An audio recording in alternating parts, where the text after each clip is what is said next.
자, 오늘 히브리서 강의 16번째 시간입니다. 히브리서 강의 16번째 시간.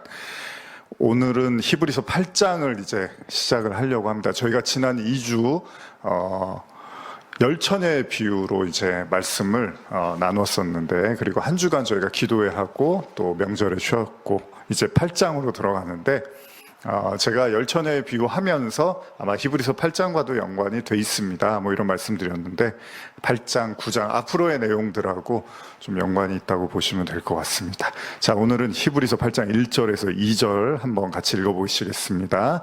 시작. 지금 우리가 하는 말의 요점은 이러한 대제사장이 우리에게 있다는 것이라.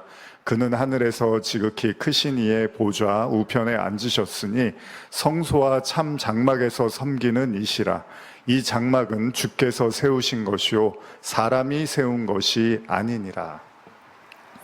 지난 시간에 나눴던 말씀, 이제 멜기세덱 기억하시죠? 멜기세덱에 대한 말씀을 또 장황하게 히브리서 기자가 나누었습니다.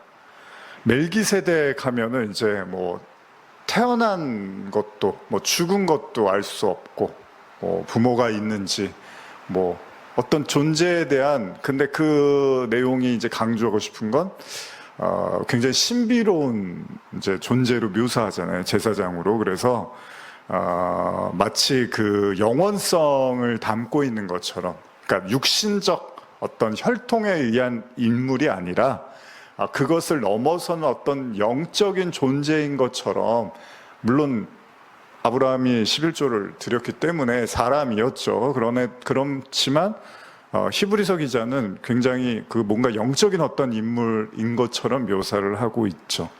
그래서 예수님을 대제사장으로 말씀을 하면서 그 대제사장은 아론의 후손, 아론의 계열이 아니다.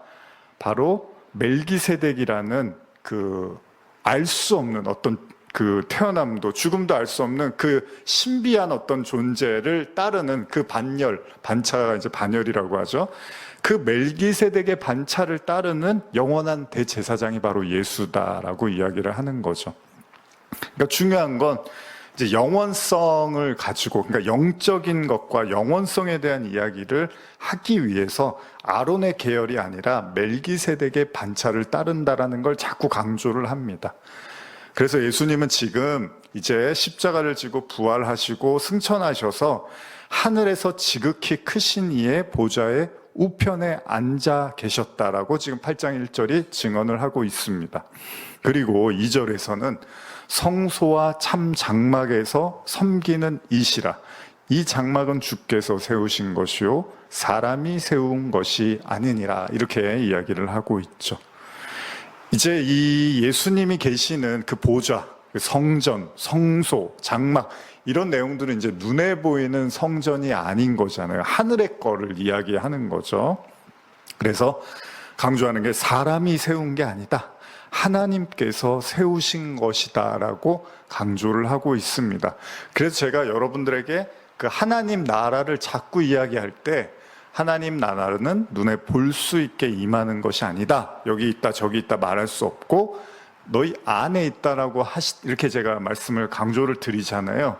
그 하나님 나라의 핵심 뭐냐면 눈에 보여지는 나라가 아니잖아요. 근데 하나님 나라가 어디 있습니까? 여러분들 안에 어디 있습니까? 당연히 안 보인다는 거잖아요. 근데 어딘가 존재하고 있다는 얘기를 또 하시는 거잖아요, 예수님이. 예수님이 내 안에 아버지가 계신다 그러잖아요. 그럼 어디 계시다는 거예요? 내 안에 아버지가 어디 계시다는 거죠? 근데 계시다고 하잖아요. 자, 여러분들이 누군가를 사랑한다고 할 때, 사랑한다고 하는데, 그럼 사랑을 보여줘 막 그러잖아요. 어떤 경우에 유치하지만 사랑을 보여줘 그러면 어떻게 보여줄 수가 없으니까 내가 목숨이라도 내놓을 수 있어, 내가 가장 소중한 거 내놓을 수 있어라고 하지만 어때요? 그 실체적 사랑을 보여줄 수는 없는 거예요. 예전에 제가 그 홍콩 영화 보다가 이 사람이 나를 사랑하는지 안 사랑하는지 확인하고 싶습니다. 그래서 어떻게 하냐면 이제 그 사람 이렇게 무슨 권법을 써서 그 사람 입으로 들어가갖고 그 심장 안으로 들어가서 이제 심장이 콩콩콩 뛰는 걸 보다가 혼자서 사랑하나 안 사랑하나 이제 그러면서 다시 나오는 그런 이제 장면이 있었는데, 어떻게 할 수가 없는 거, 알 수가 없는 거예요. 그리고 여러분, 사랑이라는 게 되게 사랑하는 것 같은데 한 1년, 2년 있다가 완전히 딴 사람으로 돌아서는 경우도 있잖아요. 그리고 반대로 별로 안 사랑하는 것 같은데 죽을 때까지 아주 꼭 잡고서 서로 사랑하는 사람들도 있어요. 인간적인 이제 사랑을 이야기할 때. 그거는 어떻게 증명이 안 되는 거예요. 그쵸? 근데 나중에 이제 시간으로 우리가 어느 정도는 증명할 수 있죠. 시간이 지났는데도 여전히 뭐 함께하고 있다. 여전히 사랑한다. 근데 시간이 조금 지났는데 돌아섰다. 마음이 식었다. 그러니까 그 순간에는 증명이 안 되는 거라는 거죠. 근데 예수님도 그런 거, 하나님의 나라는 뭐 너희 안에 있다. 내 안에 아버지가 있다. 아버지가 어디 계시고 하나님 나라가, 저도 맨날 그 얘기 여러분들한테 하면 여러분들 저한테 물어보셔야 되잖아요. 어디 있는데요, 목사님? 목사님 자꾸 내 안에 하나님 나라 있던데 뭐 어디 있는데요? 근데 그걸 어떻게 보여줄 수가 없잖아요. 무슨 광고처럼 이걸 뭐 보여줄 수가 없어서 뭐 이런 얘기처럼. 그러니까 이게 다 뭐죠? 어떤 영적인 거죠. 영은 보이지 않는 거니까. 그러니까 지금 여기도 성소 얘기하고 뭐 보좌 우편에 앉아 계신다고 장막 얘기하고 뭐 휘장이든 뭐 다 마찬가지입니다. 구약의 그 성전 안에서는 다 볼 수 있었습니다. 그죠? 근데 그 실체는 뭐예요? 볼 수가 없는 거죠. 그래서 뭐 성소에 보면 제가 가끔 말씀드리지만 뭐 등대가 있고 또 떡상이 있고 또 분향단이 있고 또 휘장이 있고 그 휘장을 넘어서 성소 안에는 또 법궤가 있고. 근데 이게 눈으로 볼 수 있는 거였어요. 그리고 지금도 그런 박물관 같은 데 가면 모형 같은 게 있고 또 이제 그런 걸 다시 한번 이렇게 재현해 보려는 시도들이 있단 말이에요. 성전을 한번 지어 보려고 하는. 근데 그게 진짜 실체냐? 그럼 그게 뭐냐는 거예요. 그 법궤가 그게 뭐고, 그 등대가 뭐 불 켜 있는데 불 끄면 그만이고, 떡상에 떡 있는데 며칠 지나서 썩어버리면 이게 다 뭐냐는 거예요. 분향단에 그 향이 피는데 그거 다 재가 돼서 없어지면 향도 안 나올 거고, 이게 다 뭐냐는 거죠. 아무것도 아니잖아요. 그 자체만으로는. 그쵸? 법궤도 그렇고, 물론 구약에서는 그런 힘을 실질적으로 발휘하는 걸로 나타나기도 하지만, 우리가 나중에 느우스단, 히스기야 왕인가요? 느우스단 얘기할 때는 뭐예요? 그 모세가 들었던 놋뱀이 이렇게 높이 들었는데 실제로 나중에는 그걸 막 섬기니까 그걸 이렇게 부셔버리잖아요. 그냥 놋이라고 하고 깨버린단 말이에요. 그러니까 그 자체 실체에 대해서는 별로 의미가 없다라는 거죠. 그러니까 진짜 본질이 있다라는 거잖아요. 그래서 제가 오늘 제목을 뭐라고 줬습니까? 실체와 모형이라는 제목을 이제 지은 거죠. 하나님이 세우신 건데 보이지가 않아요. 근데 사람이 세운 거는 보여요. 물론 사람이 세운 것도 하나님의 뜻하심에서 이제 세운 거죠. 그래서 우리가 이제 장막이라든지 성전을 이제 하나님의 그 말씀대로 이제 그 측량하는 모든 그 내용들을 따라서 이제 구약에서 장막과 성전을 짓기는 하지만 그게 실체냐는 거예요. 그건 아니라는 거죠. 히브리서 9장 11절 12절 한번 읽어보실까요? 히브리서 9장 11절 12절입니다. 시작. 그리스도께서는 장래 좋은 일의 대제사장으로 오사 손으로 짓지 아니한 것 곧 이 창조에 속하지 아니한 더 크고 온전한 장막으로 말미암아 염소와 송아지의 피로 하지 아니하고 오직 자기의 피로 영원한 속죄를 이루사 단번에 성소에 들어가셨느니라. 아멘. 예. 제가 현대어로 한 번 더 읽어드릴게요. 9장 11절을요. 그러나 그리스도께서 이제 우리가 가진 이 더 나은 제도의 대제사장으로 오셨습니다. 그리고 사람의 손으로 지은 것이 아닌, 다시 말하면 이 세상에 속하지 않은 하늘의 더 위대하고 완전한 성전으로 들어가셨습니다. 자, 우리가 이걸 믿기는 하지만 여러분, 사람의 손으로 지은, 원래는 이제 성전, 아까 말씀드린 성전, 성막의 개념은 사람의 손으로 지었으니까, 여러분 만약에 지성소에 들어갔는데 진짜 거기 하나님이 계시면 그러면은 믿을 수밖에 없잖아요. 진짜 계시네. 지성소에 들어갔는데 하나님이 앉아 계셔. 그럼 믿을 수밖에 없죠. 근데 문제는 뭐예요? 안 계셔요. 그냥 법궤가 있단 말이죠. 그리고 그 법궤를 우리가 하나님의 임재, 그 지성소를 그냥 하나님의 임재의 장소로 믿는 거죠. 근데 실제로 이제 대제사장들이 뭐 죽어서 나오기도 하니까 이제 능력이 있는 거예요. 그 안에 어떤. 근데 중요한 건 예수님은 이제 사람이 만든 손으로 지은 게 아니라 이 세상에 속하지 않은 하늘에 더 위대하고 완전한 성전으로 들어갔다고 하는데 그게 어디 있냐고요. 그게 안 보인단 말이죠. 그러니까 여러분, 이게 이제 유치한 얘기 같은데 한번 이런 생각을 해보세요. 왜 보이게 하면 좀 안 될까요? 보이면 되잖아요. 막 거대한 뭐 이렇게 그런 막 그 이단 사이비 보면 막 크게 어떤 그런 왕궁처럼 지어놓고 그럼 사람들이 와, 눈에 보이니까 뭔가 그럴듯해 보일 수 있잖아요. 근데 지금 성경은 그런 게 아니에요. 예수님은 오히려 뭐라 그럽니까? 당시에 그 예루살렘 성전을 보시면서 이 성전을 헐라고 하셨어요. 물론 자기 육체를 가리키기도 했지만 오늘 제가 그 생각을 좀 했는데 AD 70년에 예루살렘 성전이 이제 회파가 돼요. 무너진단 말이에요. 로마에 의해서 완전히 이제 무너져 버린단 말이죠. 무서운 거예요. 어떻게 보면 그 안에서 이제 있었던 그 잔인하고 참혹했던 사건들에 대해서 이제 역사 학자들이 기록을 하고 있잖아요. 근데 예수님이 그러셨단 말이에요. 당신 계실 때 이 성전 헐어라. 물론 자신의 육체지만 동시에 그 눈에 보이는 성전 이제 더 이상 의미 없다라고 얘기를 하신 거예요. 그러면 우리가 이게 이제 여러분들 매일 듣는 얘기니까 저도 이제 설교를 조금 더 어떤 형식 폼에서 좀 벗어나서 조금 더 이렇게 깊이 있게 다가가고 설명할 필요가 있다는 생각을 좀 해서 나누는 건데 뭐 이런 우리가 다 아는 얘기지만 그 왜 보이지 않도록 하시는 건가? 근데 이게 이제 제가 어떤 철학적 의미로 접근하면 뭐 길어질 수도 있고 뭐 단순하게 말씀드릴 수도 있지만 일단 눈에 보이면 가장 큰 문제가 뭐냐면요, 섬김의 대상이 됩니다. 그걸 이제 우상숭배라고 하는 거잖아요. 그러니까 구약 내내 이스라엘 백성들이 들었던 잔소리, 하나님으로부터 들었던 메시지가 뭐냐면 우상숭배에 대한 메시지잖아요. 그러니까 보이는 족족 섬겨버리는 거예요. 말씀도 섬기고 성전도 섬기고 어떤 뭐 하나님의 어떤 사람이라 그러면 또 그걸 섬기려고 하고, 물론 뭐 핍박도 많이 했지만요.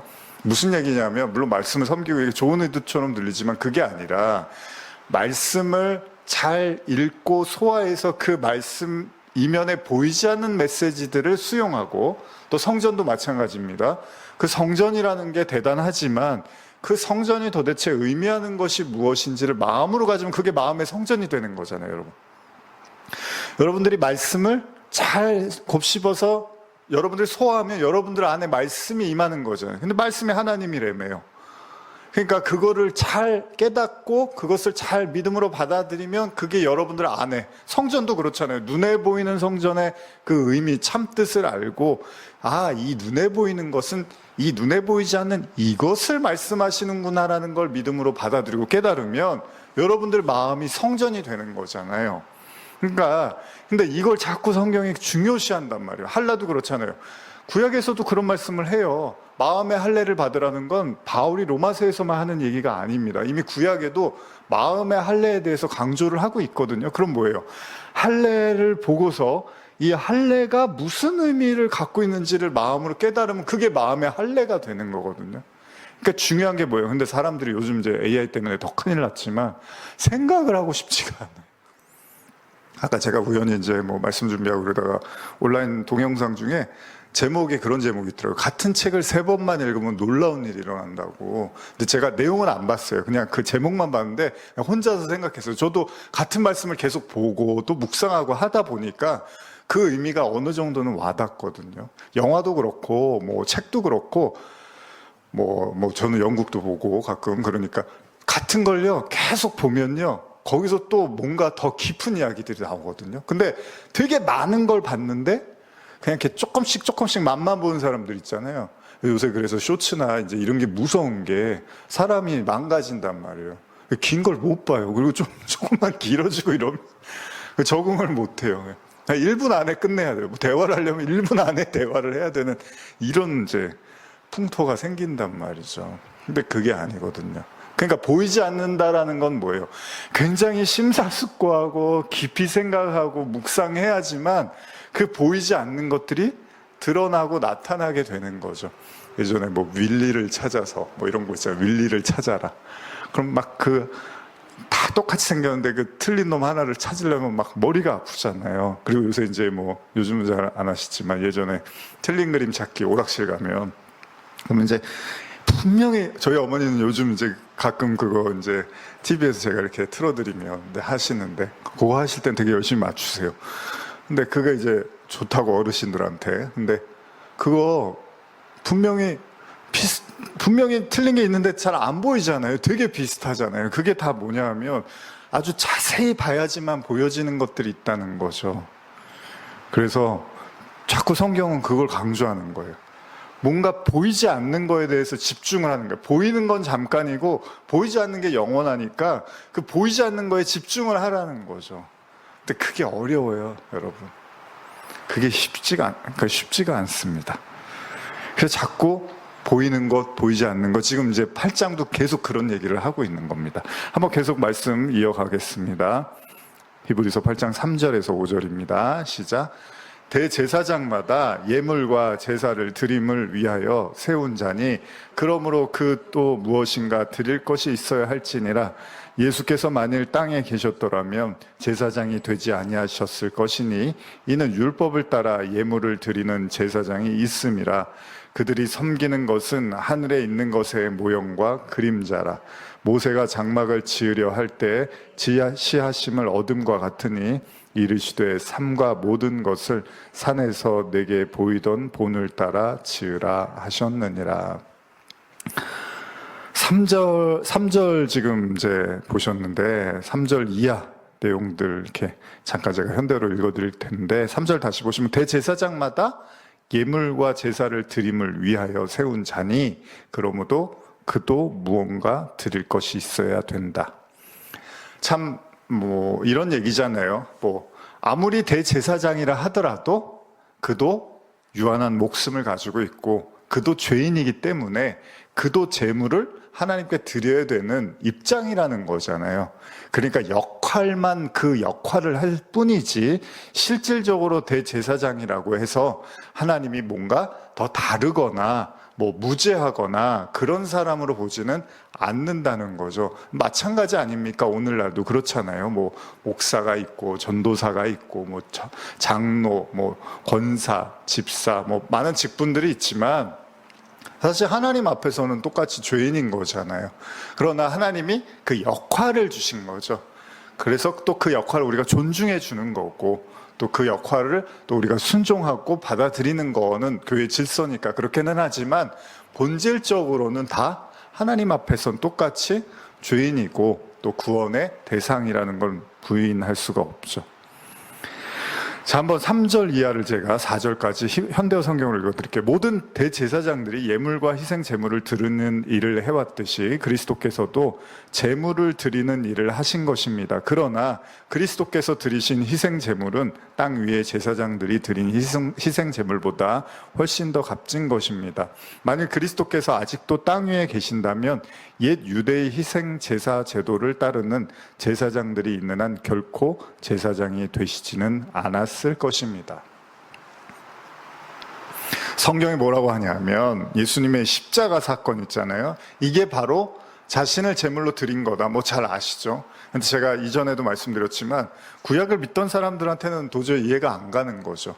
왜 예수님의 십자가가 자기가 제물이 되는 거야? 그 예수님의 그 십자가라는 게 십자가가 뭐죠, 여러분? 저주잖아요, 저주. 그 행악자들, 아주 그 질이 나쁜 범죄자들이 지는 게 십자가인데, 아니 예수가 십자가를 진 건데 그것도 신성모독으로 십자가를 졌는데 왜 예수가 그게 제물이 돼? 그러니까 오늘 우리가 이제 이렇게 신약을 보고 예수님을 믿으니까 이 말씀들이 아무렇지도 않게 받아들여지는 거지만 당시에 구약을 보던 사람들에게는 사실 하나하나가 다 걸림돌이라는 거죠.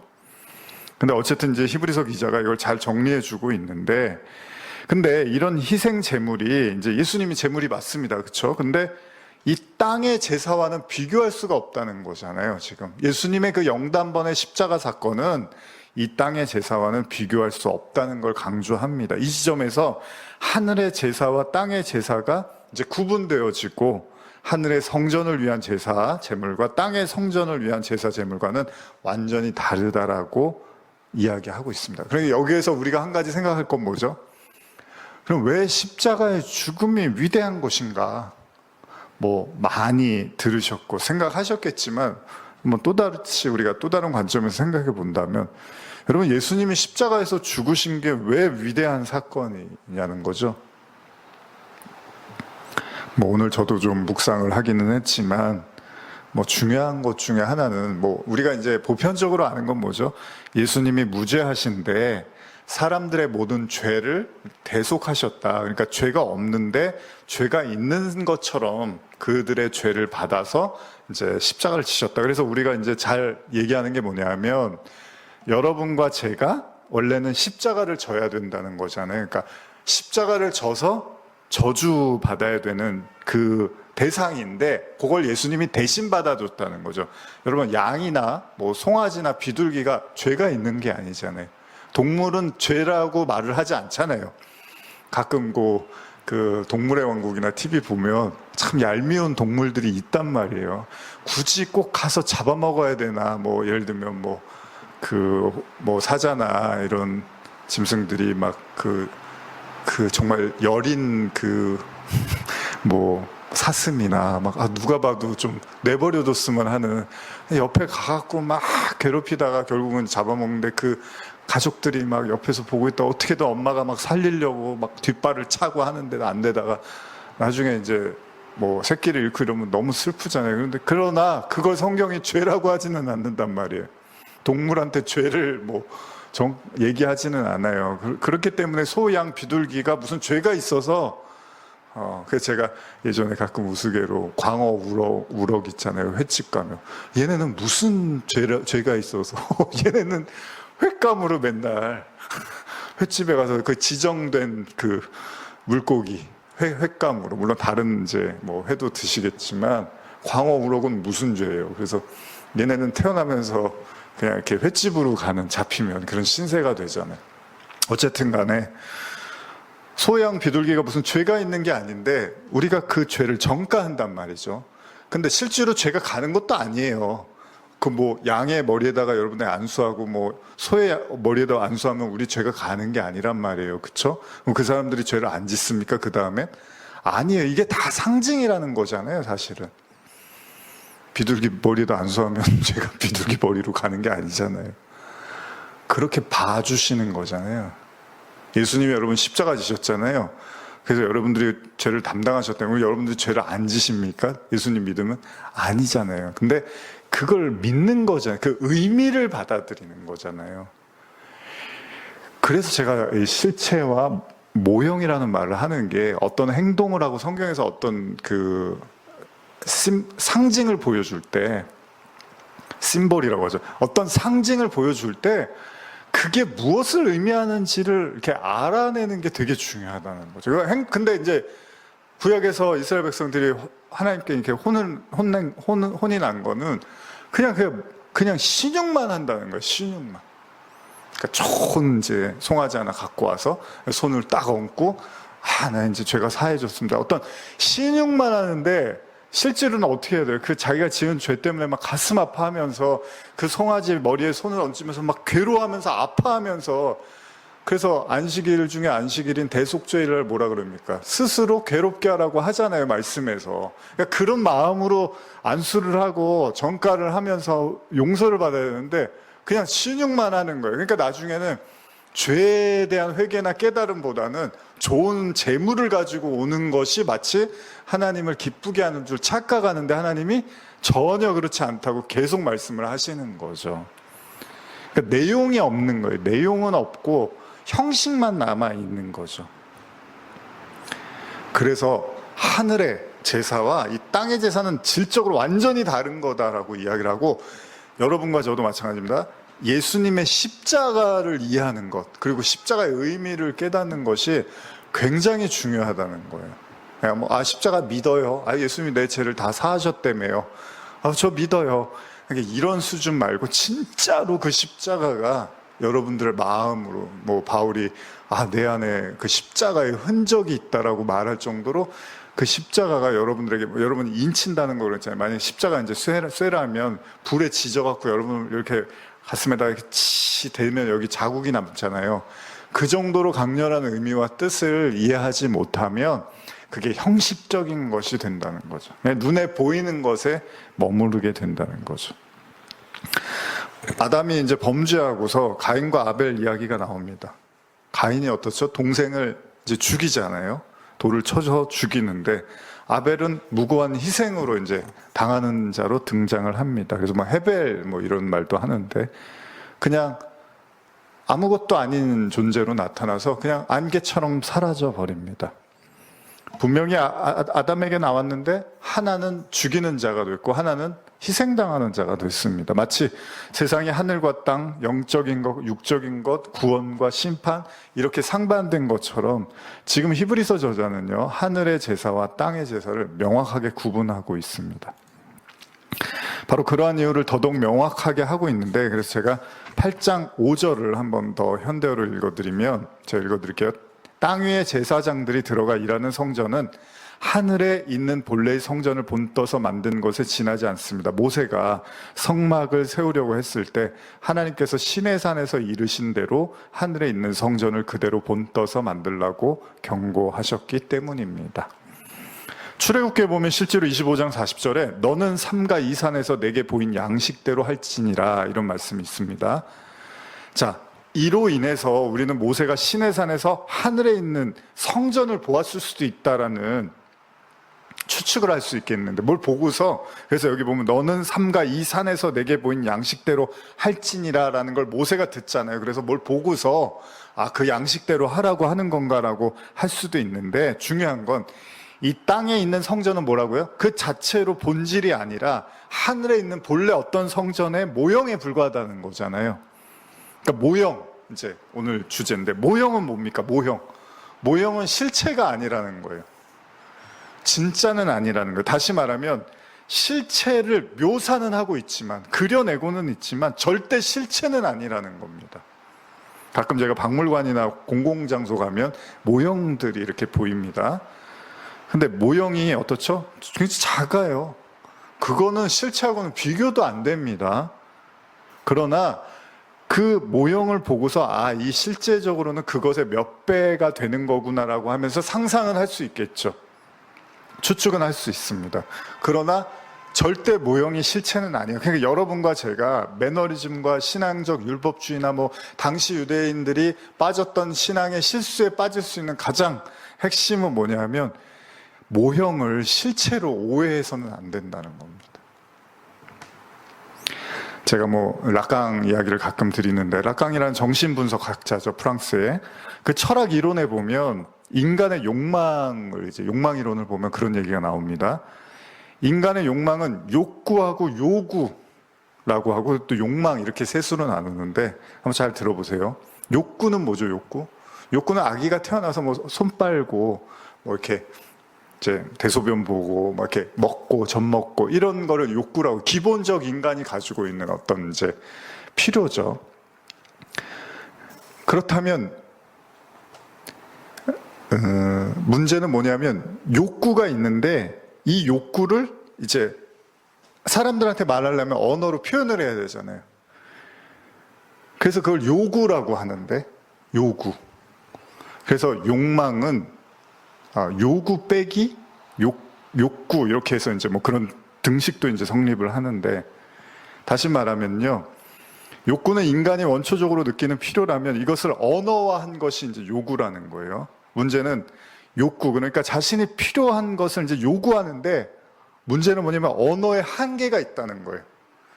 여러분들이 나 오늘 뭐가 먹고 싶은데 뭔가 매콤하면서도 약간 시큼하고 그러면서 좀 달콤하고 그런 거 없을까 했는데, 그래서 비슷한 걸 먹었어요. 근데 이건 아니야, 이건 아니고 내가 생각하는 그게 있는데, 근데 뭔가 말로 설명이 잘 안 되는 거예요. 그러다 보면 그걸 어떻게 하냐면 욕망으로 갖게 된다는 거죠. 다시 말하면 인간의 욕망은 채우기가 어렵다는 얘기를 하는데, 이게 뭐냐면요, 실체와 모형과의 관계를 설명한다면 이 모형이라는 게 언어와 기호의 한계 때문에 그 실체를 설명하는 데 있어서 한계가 있다는 거죠. 마치 여러분들이 어떤 욕구가 있는데 그거를 말로 설명하기가 어려워서 요구를 하고 있지만 결국 다 채워지지가 않아서 그 결여된 부분을 이제 욕망이라고 한단 말이죠. 그래서 인간의 욕망은 채우기가 어렵다는 말을 하는 거예요. 왜냐하면 언어 자체가 이미 통하지가 않아서. 그래서 심지어는 뭐라 그럽니까? 타자와의 관계에서 타자는 타자를 절대 이해할 수 없다고도 말해요. 왜냐하면 여러분들이 갖고 있는 무의식의 언어들이 있는데 그걸 말로 다 설명을 못하는 거예요. 그러니까 이쪽에서는 알아들을 길이 없는 거예요. 나도 마찬가지고. 그러니까 서로가 닿을 수가 없는 것이 이제 타자와의 어떤 이제 그 만남이라는 거죠. 이렇게 들어가면 굉장히 복잡하고 어려워지는데 어쨌든 간에 이 모형도 실체는 아니라는 거예요. 물론 그 실체를 설명하기 위해서 모형이 존재하기는 하지만 그렇다고 해서 그 모형이 실체는 아닌데 이걸 사람들이 헷갈려하고 혼란스러워 한다는 겁니다. 결국 여기서 이제 언어하고 기호 이런 표현의 한계를 이제 우리가 맞닥뜨리게 되는데 그렇다면 이제 성경도 그렇게 볼 수 있다는 거예요. 성경도 하나님의 말씀을 쫙 해놨는데 할례 얘기 아까 드렸지만 할례를 그냥 할례해라 이렇게 하는 게 하나님의 말씀은 아니었던 건데 그냥 언어로 그 껍데기라고 하죠. 그냥 표면적으로 받아들이다 보니까 내용을 잃어버려 버린 게 되는 거죠. 어쩌면 이스라엘 백성들이 하나님의 말씀이 율법을 대함에 있어서도 계속해서 못 알아듣고 잘못 이해하고 실수했던 이유도요. 그들은 문자와 기호 그리고 인간의 행함에만 초점을 뒀다는 겁니다. 나머지 진짜로 그 말씀이 담고 있는 참 뜻을 이해하기가 어려웠다는 거예요. 지금 히브리서 기자는요, 멜기세덱의 반차를 잇는 예수의 대제사장직을 설명하면서 예수의 제사와 이 땅의 제사, 구역의 율법의 제사와의 차이를 이제 구분하고 있고 나아가서 예수의 제사는 실체이고 구약의 제사는 모형에 불과하다고 말하고 있잖아요. 바로 이 지점에서 이제 신약과 구약이 나뉘는 거죠. 쉽게 말하면요, 구약은 뭐죠? 구약의 가장 큰 문제는 구약의 구원이 없었던 게 아니잖아요. 근데 구약을 그냥 이렇게 모형을 그냥 모형으로 봐버린 건데, 그래서 예수님이 신약에서 실체를 보내버린 거죠. 이게 예수님인 거잖아요. 그래서 구약에서 설명하고 있는 모든 것의 실체가 예수님으로 왔어요. 그러나 이스라엘 백성들이 예수님을 또 못 알아봤습니다. 그냥 모형으로 봐버렸어요. 실체로 오신 건데, 그래서 나중에 뭘 보내시죠? 성령을 보내시죠. 성령. 어떻게 해요? 그 얘기가 이제 밑에 나옵니다. 오늘은 제가 다 못 나누는데 여러분들 안에다 성령을 넣어줘요. 그냥 실체를. 어쨌든 간에 우리가 생각하기에 실체가 먼저 있고 모형이 나중에 나타나야 되는 게 아닐까라는 생각을 할 수도 있습니다.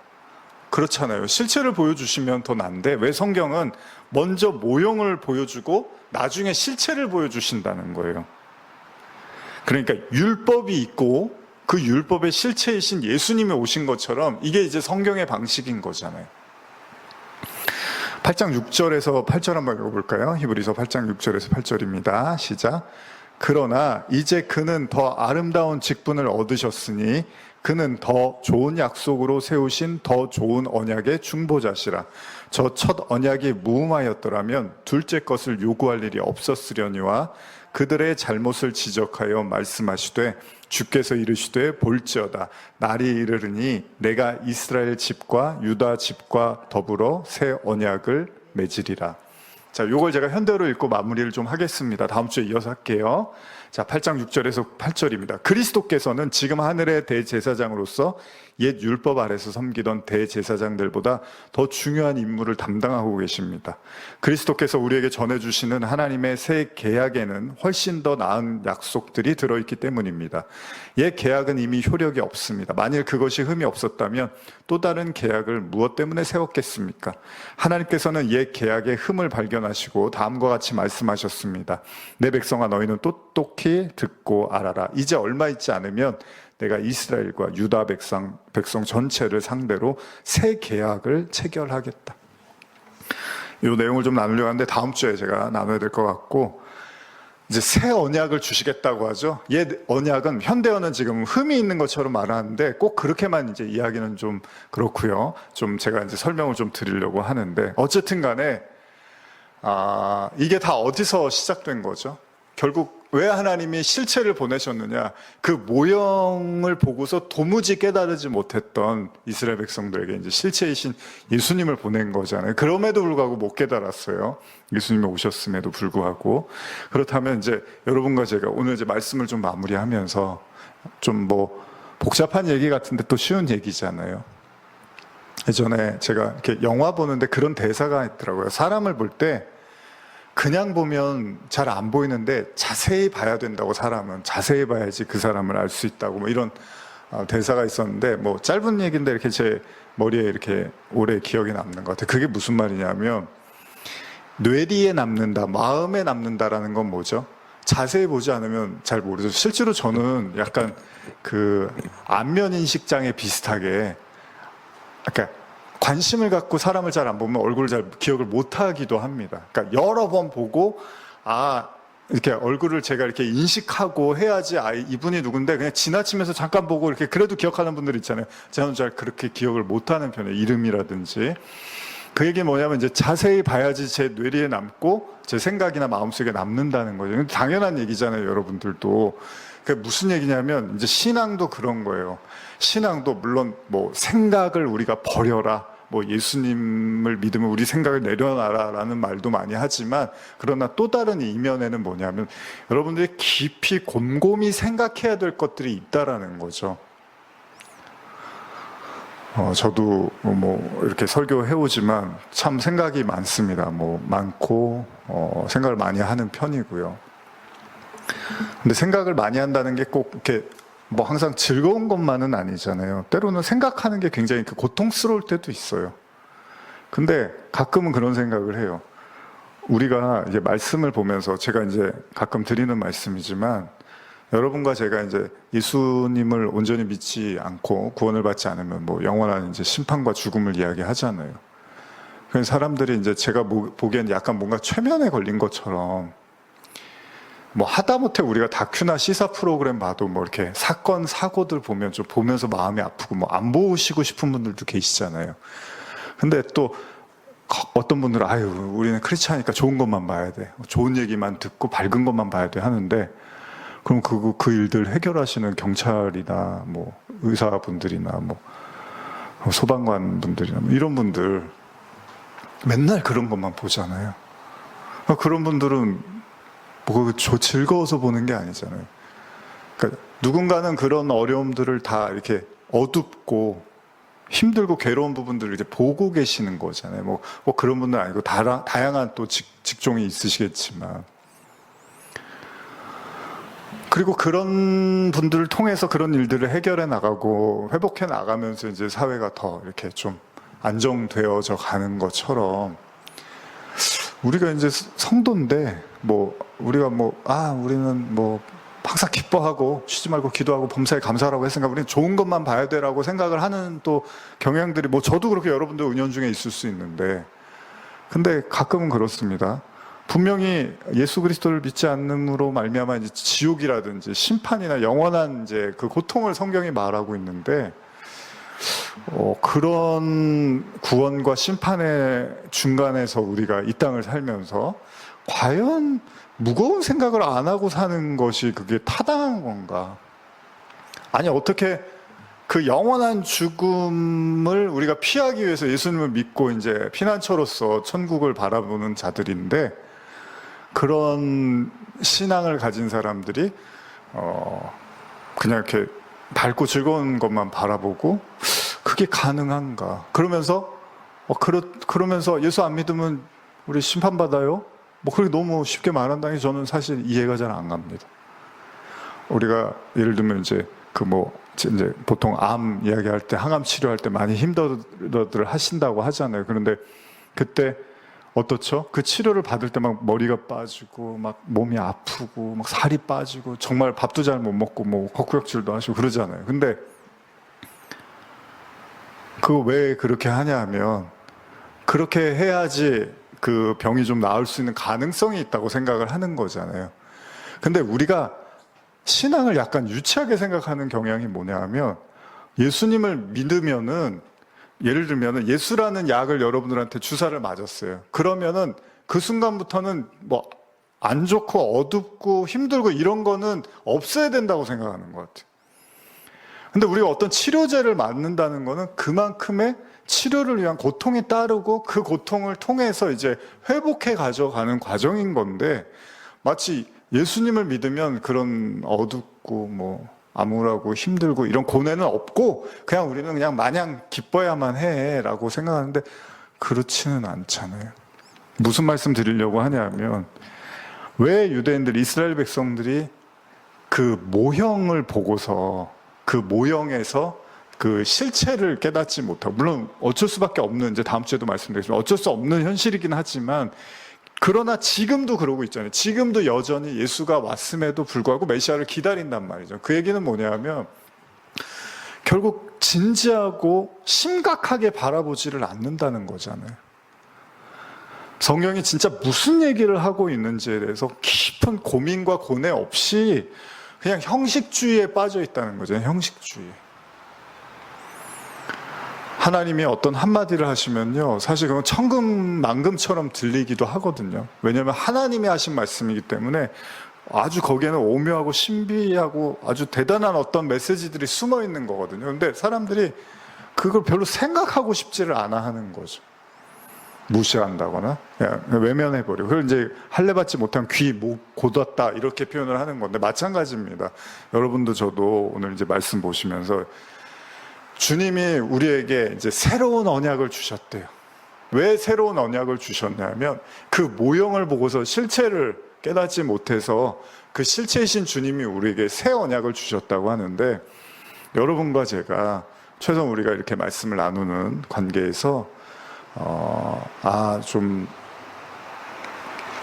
말씀이 주는 무게감이 분명히 있지만, 그러나 그 속에서 정말 여러분과 제가 이렇게 뭐 눈에 보이는 성전을 마음에 담고 그 십자가를 여러분들의 마음에 담고 그 주님의 사랑을 마음에 담고, 그렇게 해서 여러분들이 하나님의 나라가 여러분들 마음에 담아지고, 이런 과정들이 우리에게 나타나기 위해서 정말 우리가 정말 깊이 기도하고 또 묵상하고 때로는 고뇌하고 이런 과정을 통해서 여러분과 제가 히브리서의 강조점처럼 더 깊은 데로 나아갔으면 좋겠어요. 왜냐하면 여러분, 이걸 피하잖아요.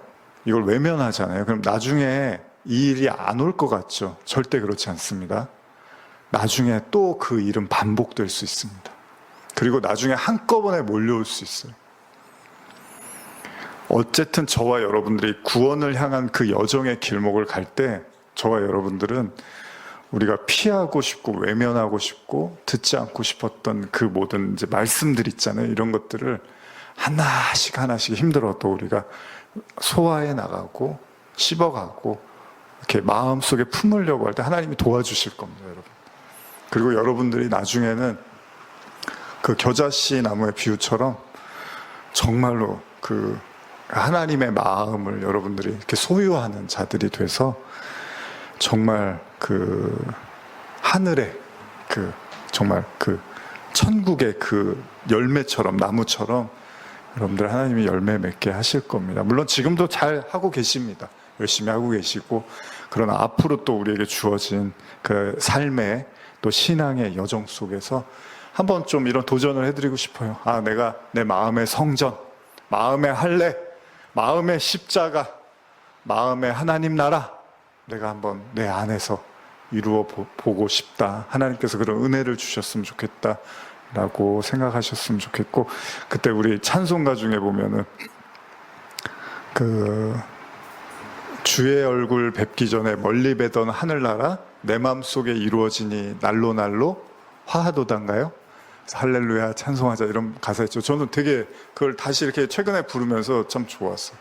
멀리 뵈던 그 하늘나라가 내 마음속에 이루어지더래요. 그런 거예요. 그 모형으로만 알고 있었던 그게 여러분들 안에 실체로 이루어지는 것. 그 과정에서 반드시 여러분과 제가 그 깊은 묵상과 기도와 또 간구 속에서 하나님께서 여러분들의 마음을 이렇게 휘장을 가르시고 여러분들의 마음을 처소로 삼아 주실 것을 저는 간절히 기도하고 또 그렇게 될 줄 믿습니다. 기도하시겠습니다. 하나님 아버지 감사합니다. 우리 성도님들 열심히 또 말씀 듣고 기도하는 가운데 정말 이 모형으로 눈에 보이는 껍데기 신앙에서 그치는 것이 아니라 이 모형이 실제로 우리의 마음 속에, 우리의 생각 속에, 우리의 영혼 가운데 임하기를 바라는 마음으로 오늘도 말씀을 듣습니다. 어쩌면 이것이 우리에게 주어진 인생의 숙제일 것입니다. 하나님이 우리에게 주신 이 하나님의 나라를 우리 마음 속에도 이루고 또 우리 교회 안에도 하나씩 하나씩 열매 맺어가는 과정들, 우리가 거기에 또 우리의 마음과 생각을 쏟으며 기도하며 나아갈 때 우리를 괴롭혔던 수많은 어려움들과 우리를 낙담하게 했던 그 고난의 문제들도 주님께서 너끈하게 이길 힘을 주실 줄 믿습니다. 주님 우리와 함께 해주시고 늘 인도하여 주시옵소서. 감사드리며 예수님의 이름으로 기도합니다. 아멘.